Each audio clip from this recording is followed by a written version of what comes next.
Are you coming to the tree where they strung up a man? They say murder three. Strange things that happen here. How stranger would it be if we met at midnight in the hanging tree? Coffee. Without it, we would never have had the Industrial Revolution. We'd all be still living in Europe in mud huts. Here in Laredo, we have the Organic Man Coffee Trike.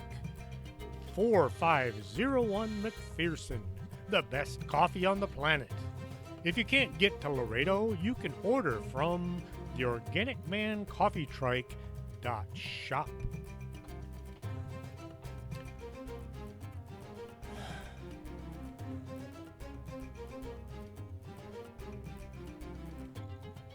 Welcome to the show. I'm your host, Chris James. I'm trying something new. Some of my listeners have said they want to see an actual video of me doing the show. I don't know why, but here we go. If you follow me on YouTube, I'm shooting myself reading my notes. Let me know what you think. I can always go back to just a thumbnail. As Ian Punnett used to say, I have a face for radio and a voice for print. Yes, I use notes. If not, I get easily squirrel. Sidetracked. After which I'm confused for the next. Anyway, I used notes so the show would be several hours long and make absolutely no sense. As you can see, I'm wearing high fashion today. Dressed up for the occasion. I was listening to Expanded Perspectives Elite the other day, and I heard them talking about Phil Schneider. If you've been into UFOs for a few years, you should have heard the name several times. I met Kyle Filson and Cam Hale, even had dinner with them. Well, there were about 40 people in the room, but we sat at the same table. For reasons I can't explain, I can't tell them apart when they speak on the show. Their voices sound exactly the same. Other people say no, they can tell who's who, but when I'm listening to the show, if they don't mention their name or they don't talk to each other and call each other by name, to me it's pretty much the same voice. It's kind of like how I can't roll my R's when I'm trying to speak Spanish. Kind of the same thing. On their show, they played a Phil Schneider lecture, so we could sit there and listen to what he actually had to say and not what somebody else said he had said. That didn't make sense. That was redundant. Not words that other people were trying to put into his mouth. How's that? I try to keep my show going in chronological order. Sometimes it just doesn't work. You read something about a story and it takes off on a sideline, and the next thing you know, you're 10 years in advance, and then you got to jump back to a previous line of thought. But I'll try to keep it in order. The Oregonian newspaper obituary dated January 29th, 1996 said, Phil Schneider had died from a stroke on January 17th. It went into some details on his life and those surviving his death. Then, the official death certificate said that Phil Schneider had died from suicide. This confusion was followed by an article saying that Phil Schneider was shot during a gun battle that ensued shortly after the authorities attempted to serve a warrant on him. To die from a stroke while committing suicide during a gun battle is a bit of a stretch. Is someone maybe lying to us? Maybe? Is it possible someone, some entities, let's say, in the government, wanted to silence Phil, and then and nobody could quite decide what should be his cause of death. Murder, somebody's going to look into it, hopefully. If he died from a stroke, well, that's understandable, but then how do you explain the circumstances around his death? When I say government, I'm not referring to those folks we elect every so often to go to Washington and become millionaires on a $180,000 salary. I'm talking about the people we never hear about. The power behind the throne. The people who approach each new member of Congress and tell them to do as they're told or else. No, they don't really threaten them in so many words. They're told if they go along with the flow and keep their noses out of things, they can get on all kinds of committees and make a ton of cash. If not, they'll find themselves out of a job come next election. In order to get on board the government gravy boat, known as retirement, they have to serve 5 whole years. Wow, 5 years. I had to do 20 to get my retirement, and I had to show up for work, unlike some of those folks in Washington. Congress is beginning to look more like an episode of The Living Dead. May have to do something coming up on a later show about that. But it seems like these folks don't want to retire, even though they can at 5 years. Phil was in the process of leaking vital information to the public of which he was privy to, and felt a huge sense of purpose regarding this task despite the several physical illnesses of which he was suffering at the time. He had osteoporosis, multiple sclerosis, and he was dying from cancer. His previous lecture tour in 1995 was sponsored by Al Bielek, the man who brought us the Philadelphia experiments on Coast to Coast with Art Bell. Al Bielek knew Phil Schneider's father and had become good friends with Phil during their tours. Phil was scheduled to commence another tour in 1996, but he didn't live to start that tour. Somebody, maybe in the government, didn't want him talking. There are several reasons why so many people believe that he was murdered, including the fact there was no suicide note and that he always told everyone if he ever committed suicide, then they would know that he'd actually been murdered. Now, in fact, only about 30% of the people who commit suicide actually leave a note. But still, as people are starting to get closer to the edge, they act a bit different. You notice things in the way they behave. Once again, this isn't all the time. Sometimes people just all of a sudden decide that's it, they're tired of living, and, well, they do something about it.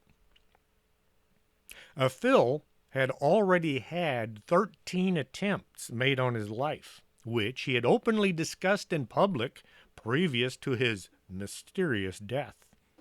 He'd been shot at, driven off the road, and on one occasion the lug nuts on his car had been sawn through when he was about to go on a trip. Why was Phil Schneider a target, and who exactly was trying to keep him quiet? He was being heavily monitored because of his secretive nature of his work, and also because his father's involvement in a lot of black projects. Shortly before his death, Phil had completed a manuscript ready for publishing, which listed all of the DUMBs, that's deep underground military bases, DUMBs, complete with longitude, latitude, and details of other U.S. government deceptions, including information on the alien agenda and plans for the New World Order. This led to an attempt to kidnap his daughter, Marie, by an agent from the Defense Intelligence Agency, of all places.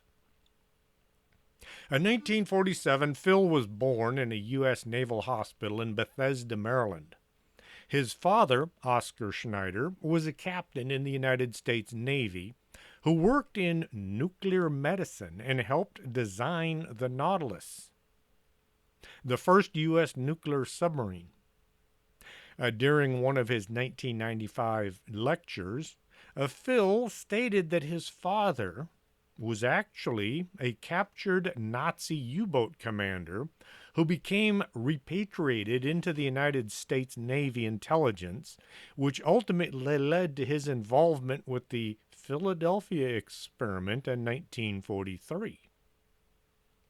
Some of what Phil said led to people saying he was A, crazy, B, lying, C, confused, D, telling the truth with some information mixed in, or E, telling the truth and making people very nervous about what is going on around us. Phil Schneider went to college to study engineering and geology. He developed a reputation for being a gifted geologist, engineer, and also a structural engineer with aerospace and military applications.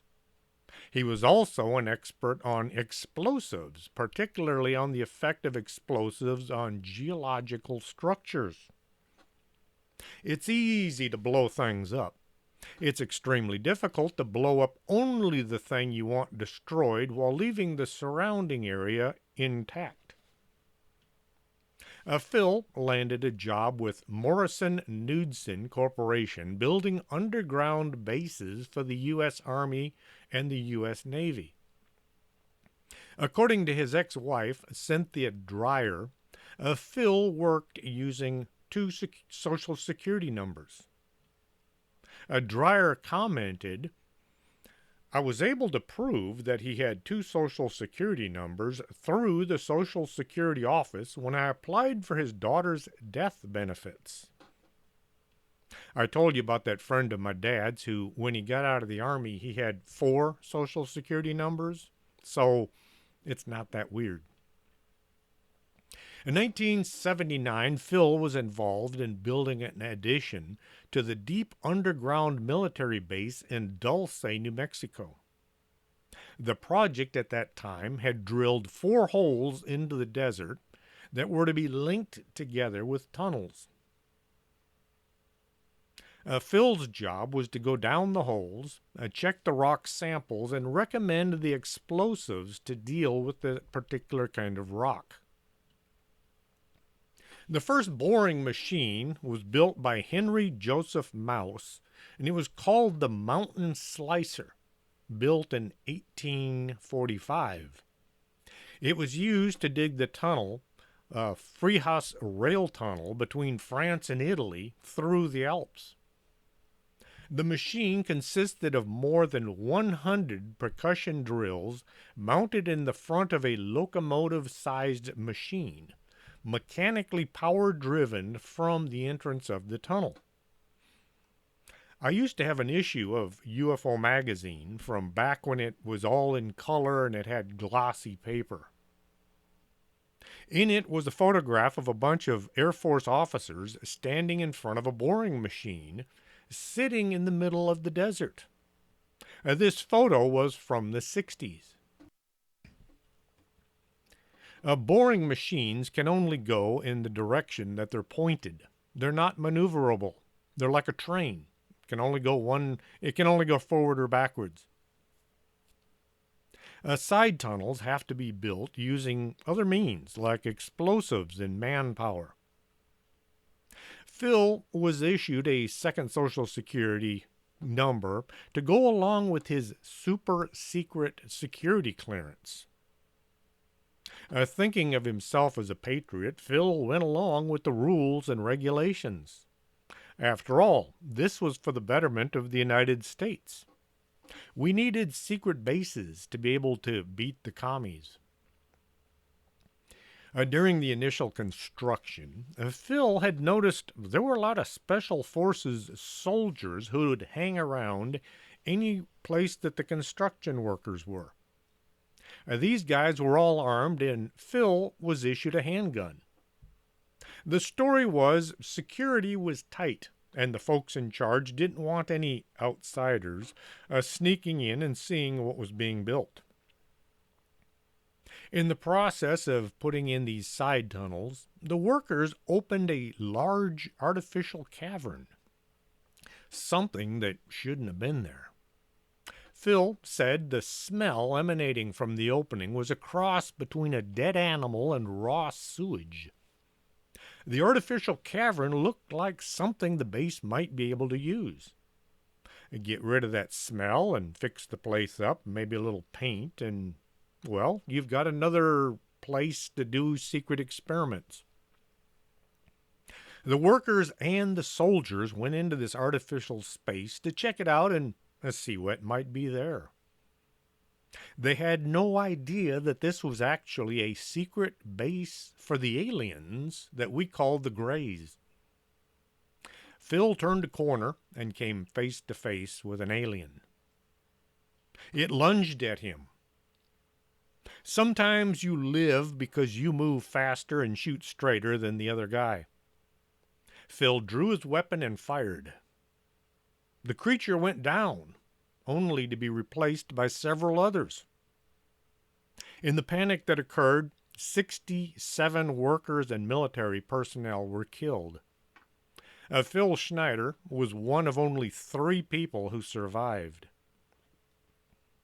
During the battle, he was hit by an energy weapon that burned into his chest.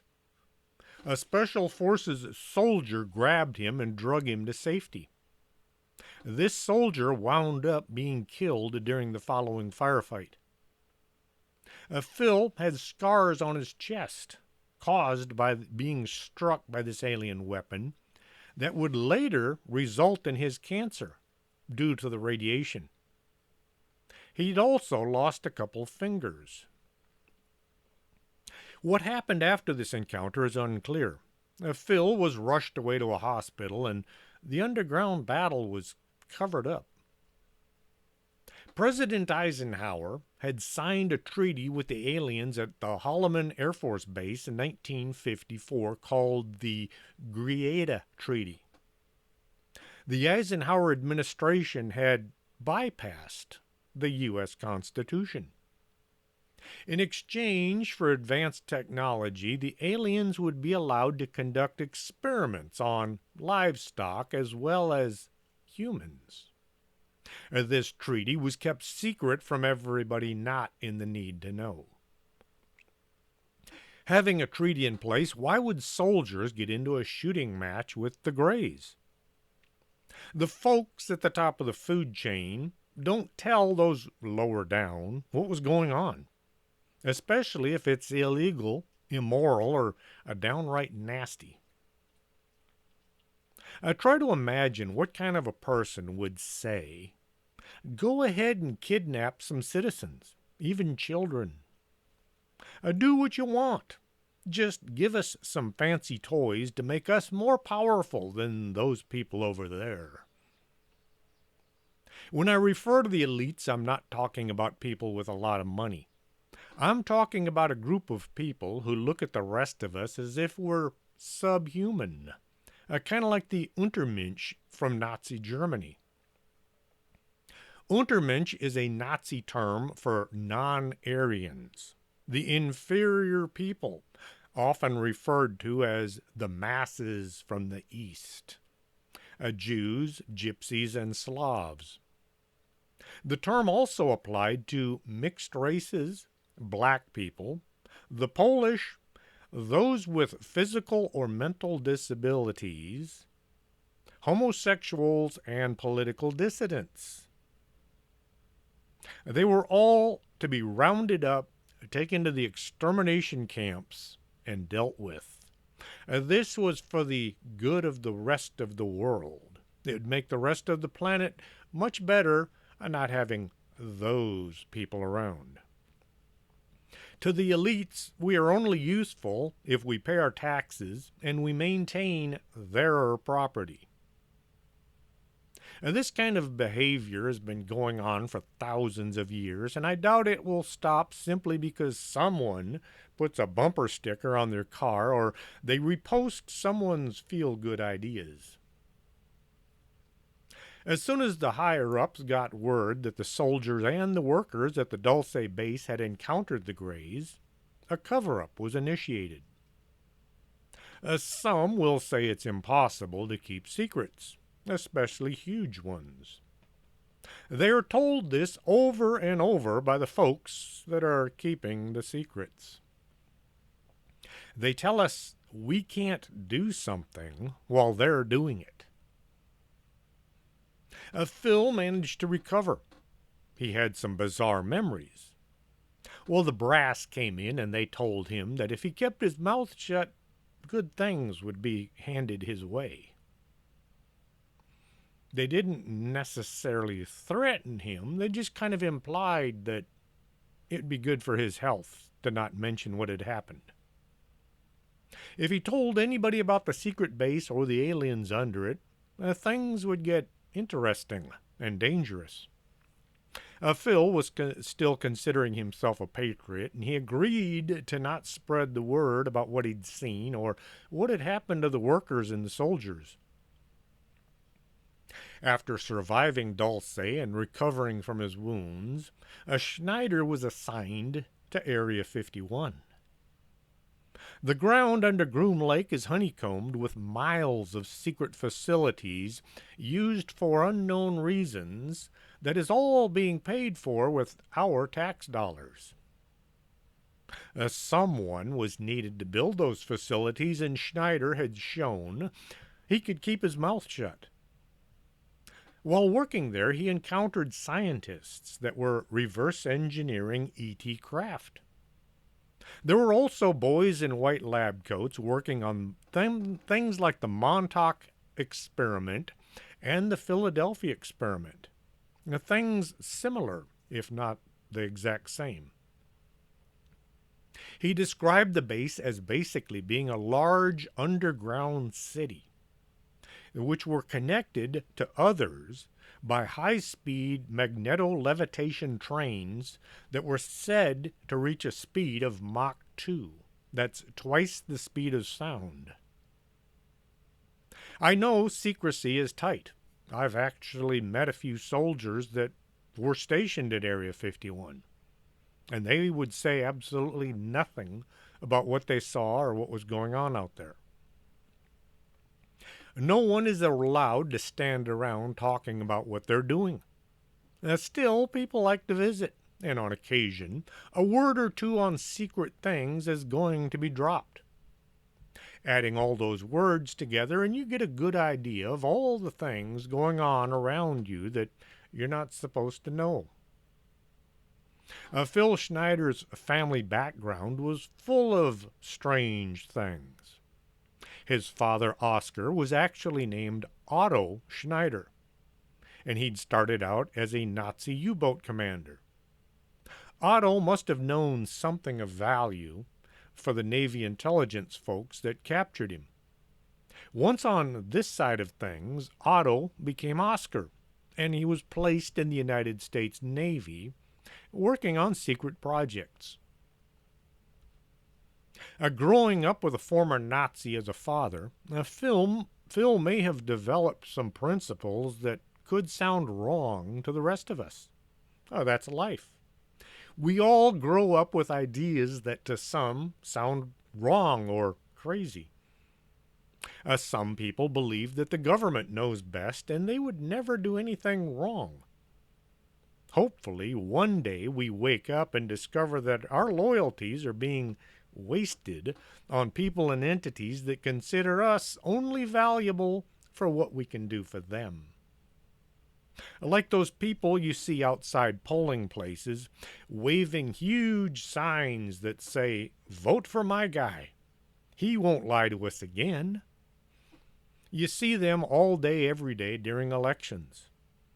Once the voting has been counted, the politician says, "Thank you for landing me this $1 million job. And now go back to your hovels and don't bother us until the next election." Oscar Schneider was on his deathbed when he told Phil about his career as a U-boat commander and how he came to be in the United States. This must have been a bit of a shock. In August 1993, Ron Rommel was found dead in a Portland, Oregon park. He had been shot through the mouth and he was supposed to be holding a handgun. The police labeled it a suicide and they cremated the body the next day without bothering with an autopsy or even notifying the next of kin. That's just a little bit strange, don't you think? He had published the Alien Digest, and he was also a close friend with the folks running the Revelations of Awareness. Ron had been working on a book about suicides or accidental deaths of over 30 British scientists who had been working on top secret projects in the British defense industry. These projects included things like mind control, Star Wars type projects, and the implantation of devices in the brain without the recipient being aware of it. In some of these suicides, the victims were found with their hands and their feet tied. The term used is suicided. James Forrestal, Bobby Fuller, Jeffrey Epstein, John McAfee are all examples of suicides that were probably not. Phil Schneider heard about his friend's death and the weird circumstances around it, and he became suspicious. The idea of his friend, who was writing a book about people suicided, suddenly committing suicide, just sounded too much like a setup. The question of suicide or murder became the itch that needed to be scratched. Phil began to look closely into this story. Phil began to suspect there was something wrong when he realized that 11 of his best friends had either been murdered in the last 22 years or had committed suicide. 8 of them were supposed to have committed suicide. Although he had experienced a lot of loss on many previous occasions, he suddenly decided this was the last straw. It was time to spill the beans and get the information out in the open. When one person kills themselves, it doesn't raise much suspicion. If you know a lot of people who all kill themselves, there's something going on that has to be cleared up. If these people all worked in similar situations and kind of ran in the same crowd as you, your name is probably on the same list. The combination of his father's confession and his best friend being suicided brought Phil to the conclusion it was time to tell people what was going on. He began to talk about all the things that he wasn't supposed to talk about. Schneider said the black budget was running around $500 billion every year. That's 25% of the U.S. gross national budget. The black budget is an independent body which is not monitored by Congress. It is believed to be mainly financed by CIA drug operations, the NSA, the DEA, and possibly the FBI. In January 1995, an FBI agent attempted to go public with information on this matter, and according to Schneider, he was murdered. Phil said, as of 1995, there were 131 active deep underground military bases in the United States.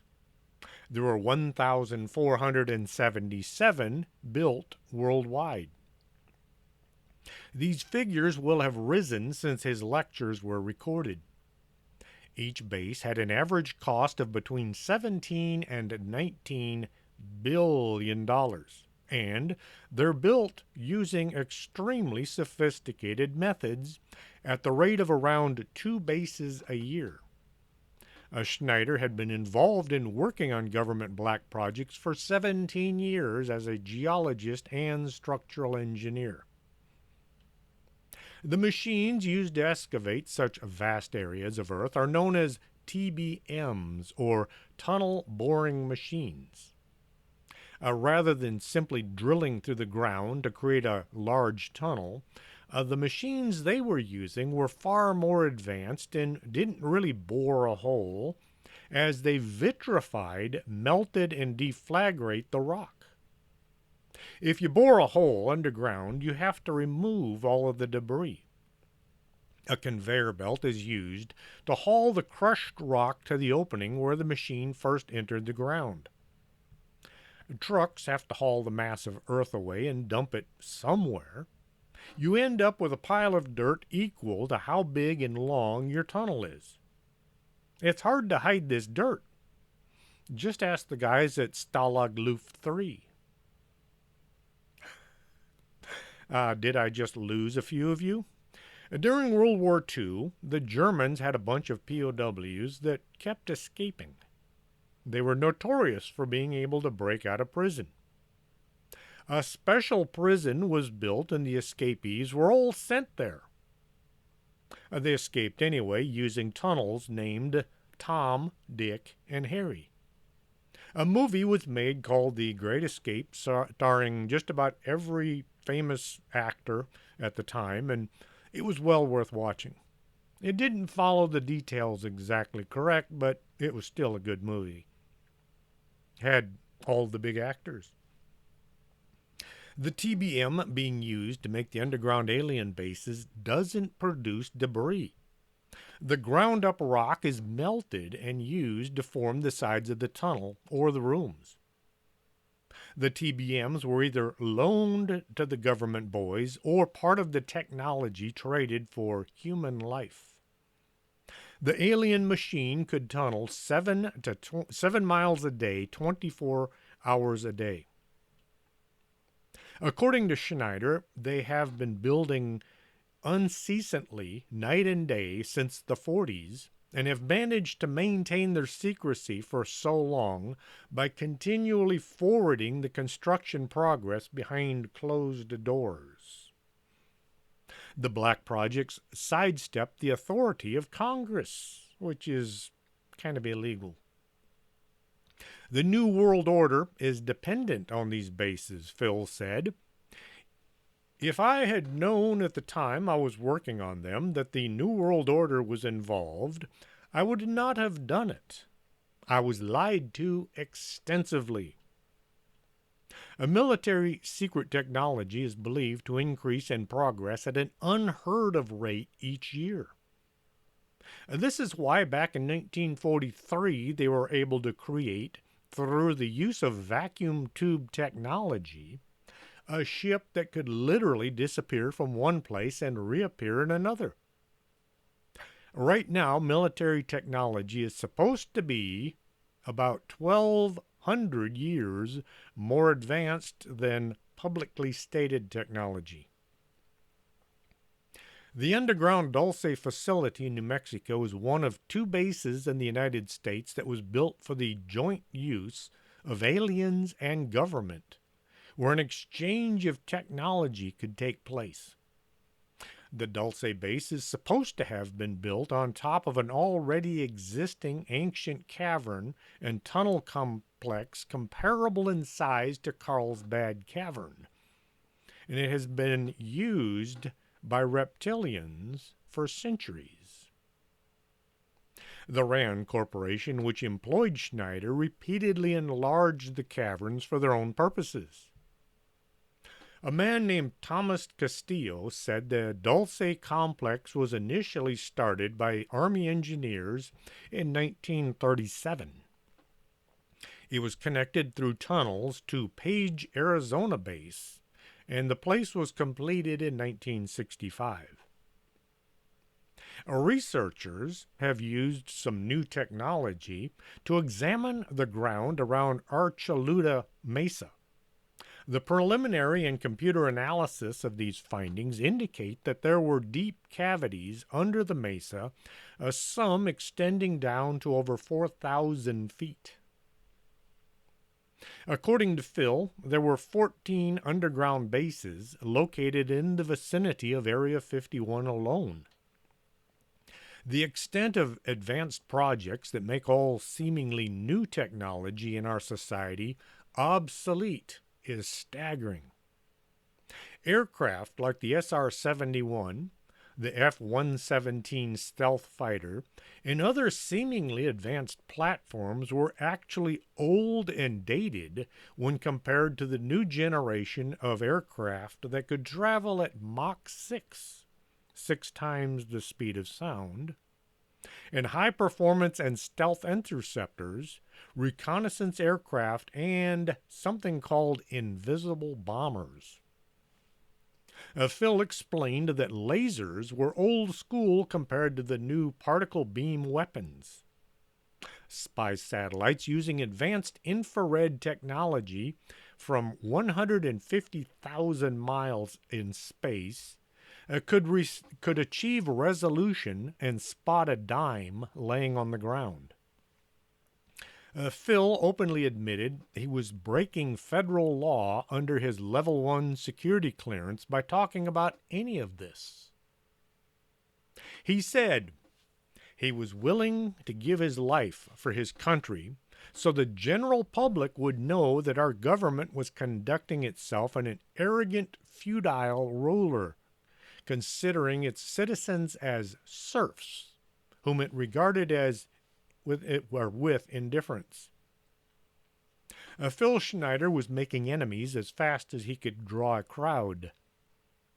Any time one of his lectures was scheduled, folks would line up to find out what other mind-numbing and confidence-shattering revelations he would pass on. Some of Schneider's major accusations are as follows. The American government concluded a treaty with the Gray aliens in 1954. This mutual cooperation pact is called the Greada Treaty.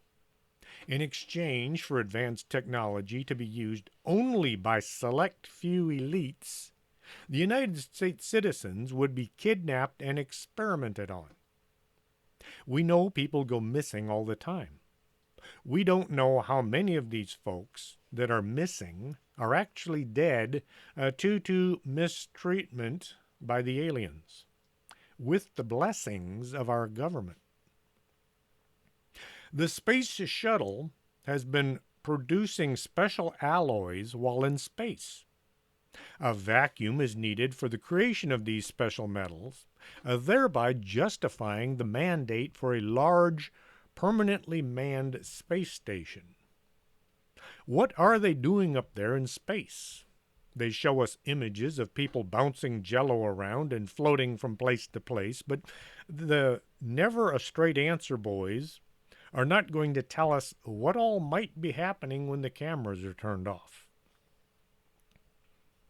Phil also went on to say that much of our stealth aircraft technology was developed by back engineering crashed alien craft. According to Phil, 157 F-117 stealth fighters were built,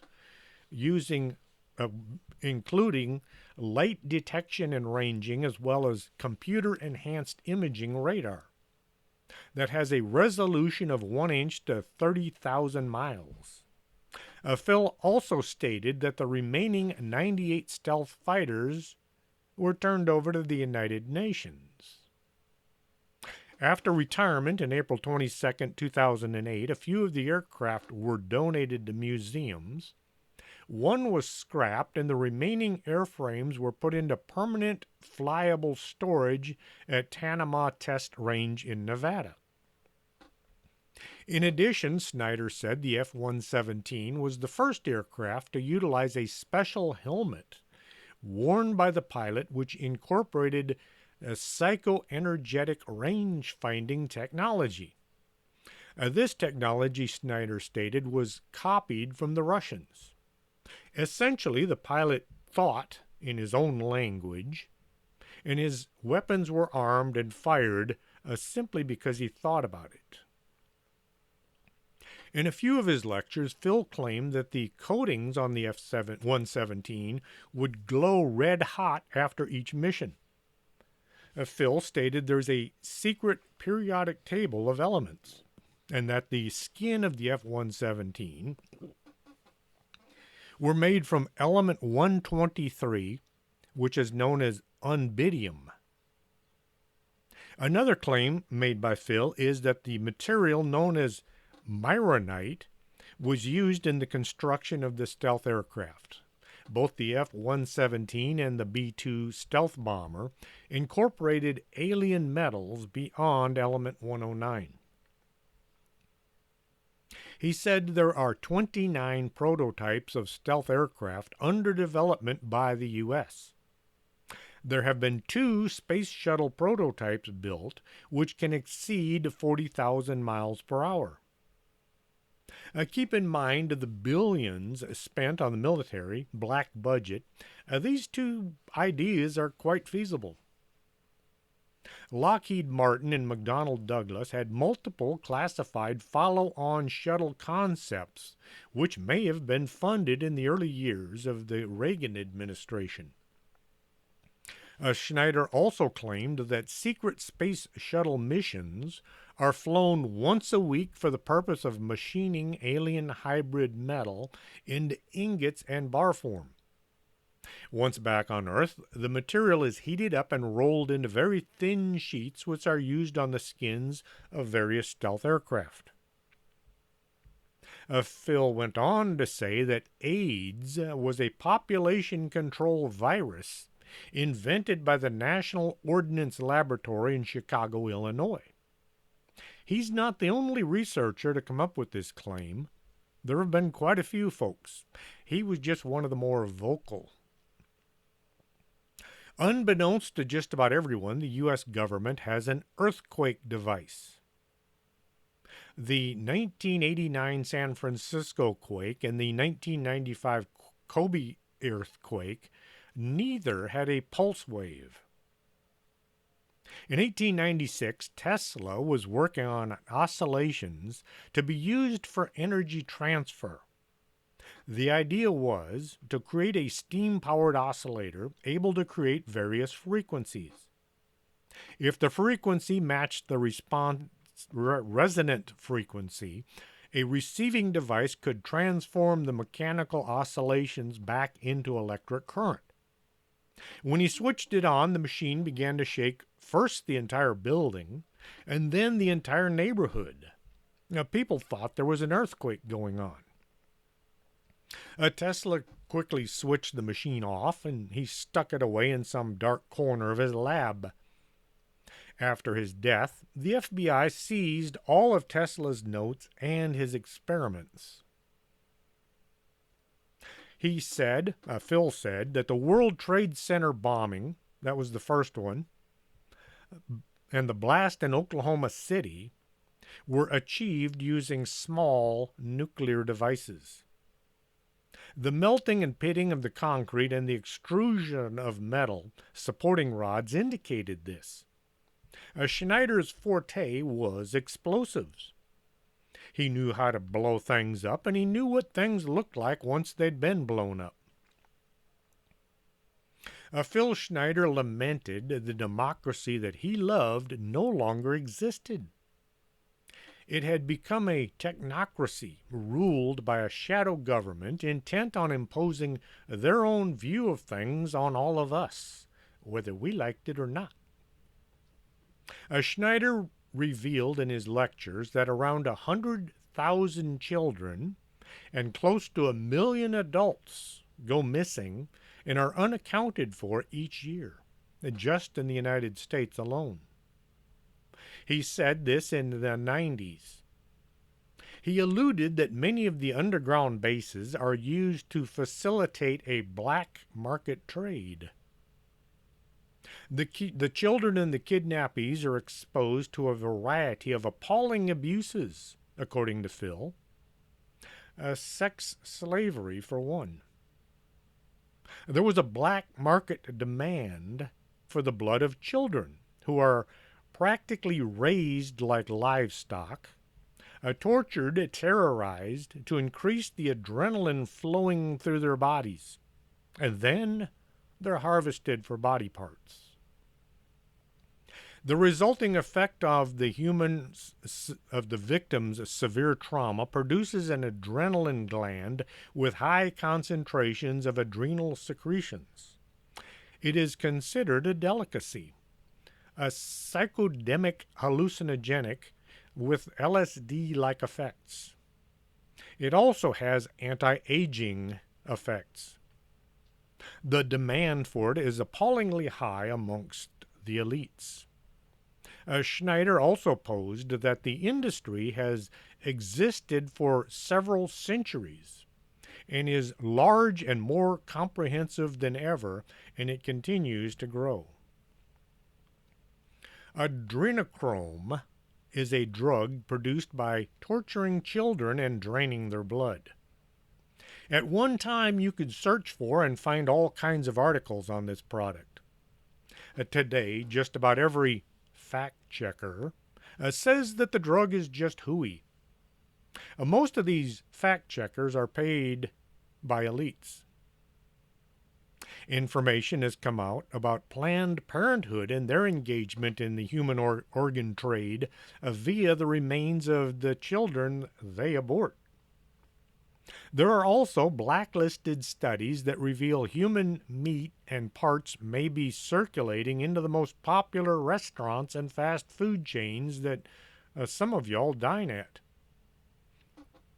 Where's the beef? Not in your burger. Alex Jones had a lot to say about how the elites had been abducting children and draining their blood to use in order to stay young. A lot of folks say that Alex is off his meds. Oddly enough, just about every conspiracy Alex has brought out has had a lot of truth in them. The lamestream media will deride anything he says. I have zero confidence in anything they tell us. If they're all wrong, then maybe Alex Jones is right. Perhaps he is telling us the truth, and we should be listening to him and not some of these news agencies. A plasma is not blood. It's the liquid in blood, the yellow stuff. In the U.S., you can't sell the red stuff, but you can sell the yellow stuff, and you can sell it 2 times a week for $30 a whack. That's how the U.S. has become the OPEC of plasma. The U.S. has this thriving plasma industry which supplies the whole world. About half the stuff in Europe is from the U.S., and it's a huge industry. The U.S. exported $19 billion worth of plasma in 2016. That's about the same amount as was paid for medium-sized cars and clothing. It's being fueled by the products you can make. For example, immunoglobulin and other proteins, which are really useful in certain immune conditions and immunity disorders. All along the southern border, you'll find plasma collection companies. There's one a few blocks from my house, right across the street from the popular gym. Their main clients are coming over from Mexico. Young, healthy people in need of a few bucks. A lot of this plasma is being bought by people living in the Silicon Valley. The plasma is synthesized and then sold for thousands of dollars to people who all say it keeps them young. With all these rich folks in California injecting plasma, is it that big of a stretch to think that the elites are doing something a lot bigger and a lot less moral? Throughout his lecture tour across America, Phil stated that his father, Oscar, was involved with both the Philadelphia experiment and Operation Crossroads. Oscar had been a captain in the Navy, and he served as a medical doctor. He also stated that his father made a deathbed confession indicating he was a U-boat captain in the German Army or Navy during World War II. The Philadelphia experiment dealt with the feasibility of making U.S. Navy ships invisible to enemy radar.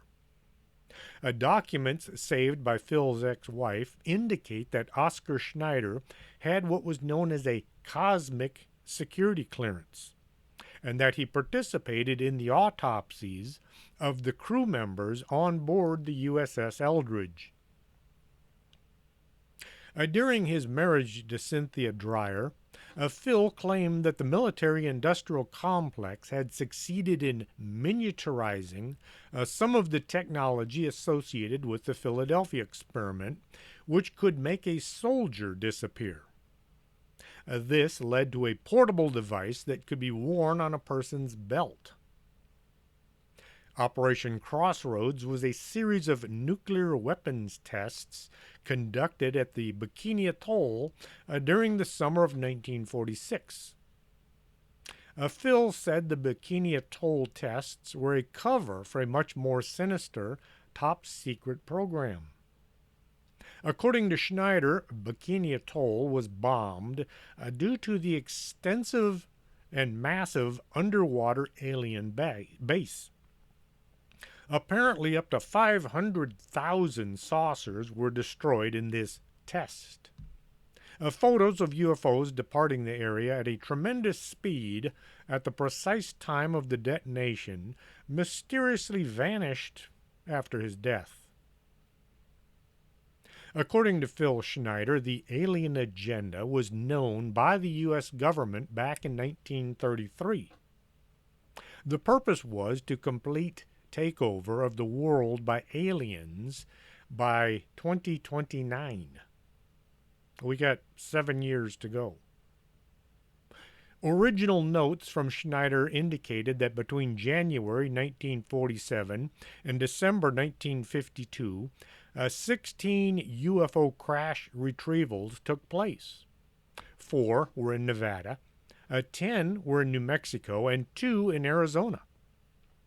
These crashed saucer retrievals resulted in the recovery of 117 alien bodies and 4 living creatures. The government contractor, known as EG&G, served as the consulting firm on alien-related projects. Security and recovery of extraterrestrials or alien spacecraft was handled by a special military detachment known as the Blue Berets, which fell under the jurisdiction of Project Pounce. It was said by Schneider that 7 benevolent species of aliens are currently living on Earth, and that there are 4 evil species. There were 4 treaties signed between the aliens and the U.S. government.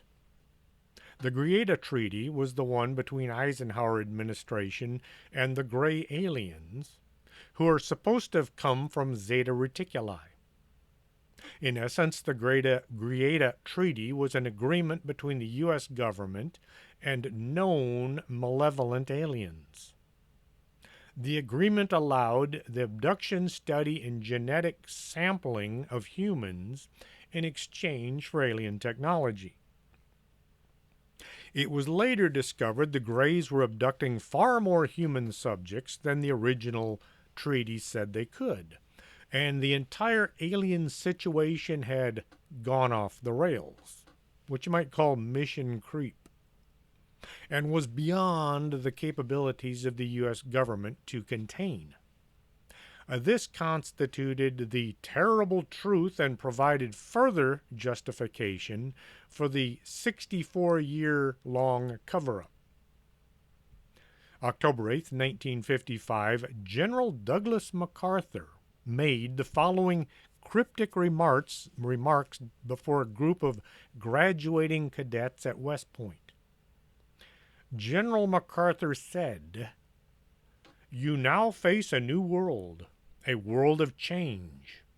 We speak in strange terms of harnessing the cosmic energy of ultimate conflict between a united human race and the sinister forces of some other planetary galaxy. The nations of the world will have to unite, for the next war will be an interplanetary war. The nations of the earth must someday make a common front against attack by people from another planet. In Ronald Reagan's speech to the 42nd session of the United Nations, the president said, I wish I could do a Reagan voice, but I can't. In our obsession with antagonism of the moment, we often forget how much united all the members of humanity are. Perhaps we need some outside, universal threat to make us recognize this common bond. And yet, I ask, is not an alien force already among us? Schneider said the ultimate goal of the SDI, or the Star Wars program, was to protect the Earth from an alien threat. According to Schneider, Offutt Air Force Base in Nebraska was home to recovered alien bodies and craft, along with underground Wright-Patterson Air Base in Dayton, Ohio. Phil said he had first-hand knowledge that the United States government had piles of wrecked UFOs and that these craft were being shot down about 7 a month. He also said that in Russia they had more UFOs that they had shot down. A veritable football fields full. In very small collection of original notes by Phil Schneider, which were provided by his ex-wife, Cynthia Dreyer, it has been revealed that Hittite-like cuneiform inscriptions were found on portions of the Roswell debris. In addition, lunar artifacts from Aristarchus crater, as well as artifacts on Mars, or from Mars, were shipped to Area S4 and 29 Palms Marine Base in California. These artifacts are believed to have been procured during secret space missions that were outside the scope of both Apollo and the Viking program. In private conversations with Philadelphia experiment survivor Al Bielek, Phil stated that he was present at a meeting which included high-level United Nations officials. The meeting was held in an undetermined underground location and not the UN headquarters in New York. According to Phil, this facility included large, expansive meeting rooms and a special raised seating area. In this elevated section sat multiple 7-foot-tall gray aliens who were dictating policy to the UN. Apparently, the alien agenda had gotten so far out of hand that the U.S. Constitution didn't hold any weight whatsoever, and international leaders were now bowing to the Greys. Among his most conspiratorial subjects, Phil Schneider constantly warned of a global takeover by the power elites, which would enslave humanity into a totalitarian dictatorship, a worldwide police state. In this New World Order, citizens would willingly hand over their civil liberties and freedoms in exchange for government protection against manufactured terrorist threat. To facilitate this diabolical plan and to neutralize any patriots, Schneider said that 64,000 black helicopters had been built. He didn't know who had manufactured these helicopters or where they were being based. It's believed that these black helicopters were built to monitor domestic terrorists as well as we the people, depending. Phil stated that 107,200 prison boxcars had been built.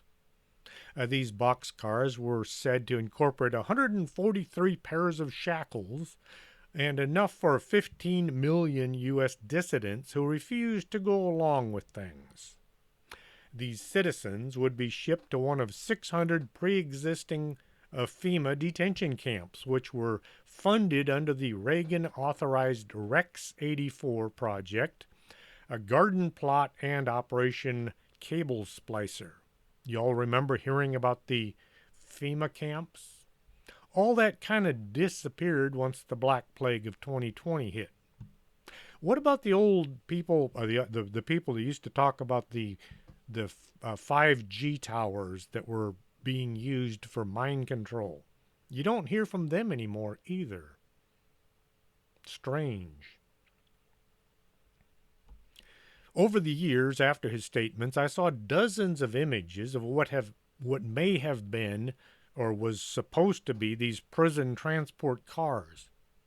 A few, well, a lot really, were actually car carriers. I used to see them coming out of Mexico all the time. Some investigators don't know the difference between a car carrier and a human carrier. The chains were to hold the vehicles in place. A few cars did look like what was needed to transport folks. Let's face it, you can ship people in just about any kind of a conveyance as long as you're not concerned with their safety or their comfort. January 17th, 1996, an officer from the local Clackamas County Sheriff's Department broke into Phil Schneider's apartment. This officer was accompanied by Al Pratt, who was holding regular Bible studies with Phil. Al had seen Phil's car parked in the driveway, but there'd been no answer at the door over the last week. Upon entering the room, Phil's body was discovered under an adjustable high-rise bed. His head was resting on a nearby wheelchair. The dead body had been in the apartment for a week before it was discovered. Initially, the cause of death was determined by Detective Randy Harris to have been a stroke. This explanation is suspect for a number of reasons. In an unprecedented move, which is against Oregon state law, Detective Harris released the body to the Mount Scott Funeral Home without any examination by a medical examiner or even a coroner. 2 days after Phil's body was found, a discovery was made by the mortician at the funeral parlor. When Phil's body was being prepped for cremation, they discovered a piece of surgical tubing embedded in the folds of his neck. Now his death was looking more like either a suicide or a murder. The tube was wrapped 3 times around his neck and it was double knotted. Funeral director Rob Gaskill was furious at the discovery of what to him looked like a murder on his property. This was a gross oversight on the part of the sheriff's department and would have been discovered much earlier had a coroner been called to the scene. This should have triggered a full-scale murder investigation. Phil was paranoid, and he should be with so many attempts on his life. He kept a handgun handy at all times. Why choke himself to death when there was a handgun right there? The suicide story was followed by a report that Phil Schneider was shot during a gun battle that ensued shortly after the authorities attempted to serve a warrant on him at his home. For quite some time, Schneider had been telling people about murder attempts on his life and to not be surprised if he suddenly wound up dead. He attended one lecture a few weeks after having been shot in the arm by an FBI agent. Whatever one might think of Phil Schneider's claims, it's clear that he was of particular interest to the FBI and the CIA. His widow stated that intelligence agents thoroughly searched the premises shortly after his death, and they made off with a lot of stuff, including a third of the family photos. Norio Hayakawa is an American activist who lives in Rio Rancho, New Mexico. He is the director of the Civilian Intelligence Center, a citizen oversight committee.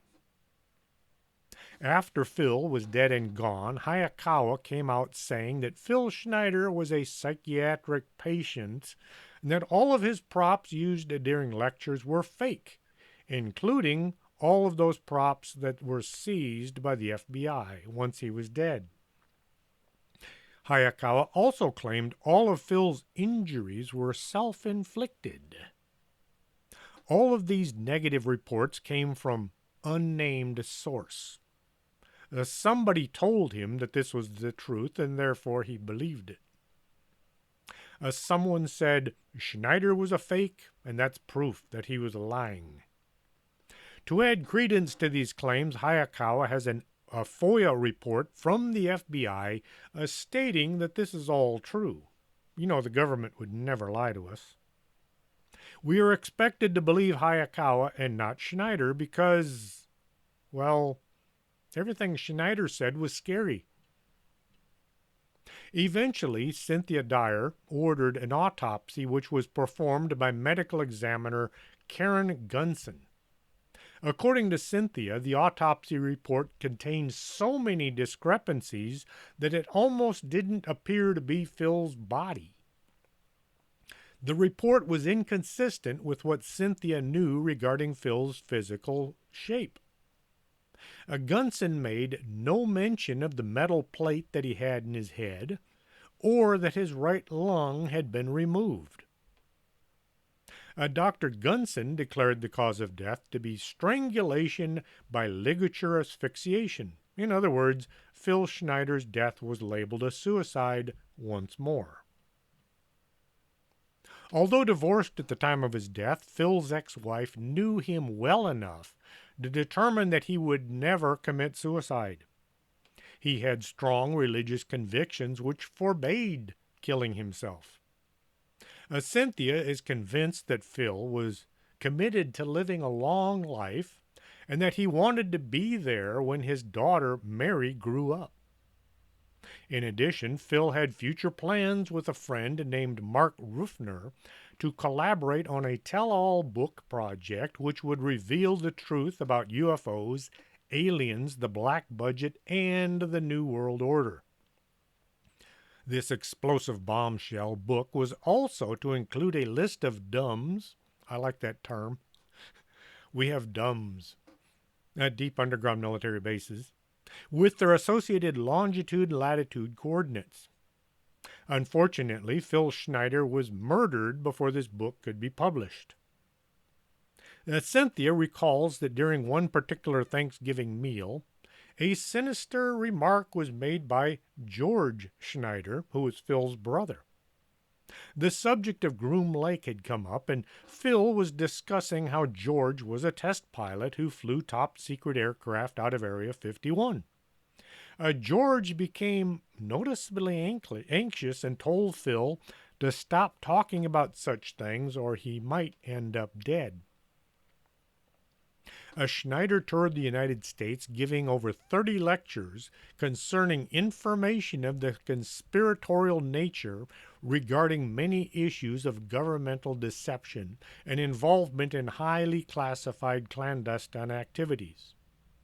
His work as a structural engineer on government black projects and the construction of deep underground facilities in the United States, coupled with top-secret information he was to discover following the death of his father, Captain Otto Schneider, led him to finally go public and forego his oath of secrecy in the hope that exposing the truth might just encourage the nation to wake up to the deceit and empower themselves. I've seen this on many occasions. Somebody talks about something out of the ordinary, like Roger Patterson in his Bigfoot video. Once they're no longer around to defend themselves, cretins come out of the woodwork saying that this person was full of, well, you know. They come out saying, oh yeah, I know this guy, he was lying. They don't say it when they're alive, only after they're dead. Could what Phil Schneider have been saying be true? Some of the things he was credited with saying may have come out after he was dead, and the ideas can't be checked properly.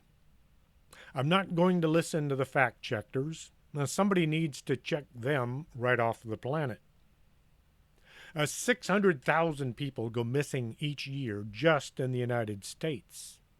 How many of them might just be abductees used by aliens for some bizarre scientific experiments or maybe a meal? If you're listening on some of the platforms that only have the past few shows, you might want to check out one with the archives. iHeartRadio has all 308 of my past shows. If you're watching this on YouTube, well, you can find all my past videos, but they're not videos. It's a thumbnail of a picture that I put on because I wasn't doing videos at the time. And it still feels really strange doing this. Like I said, a face for radio and a voice for print.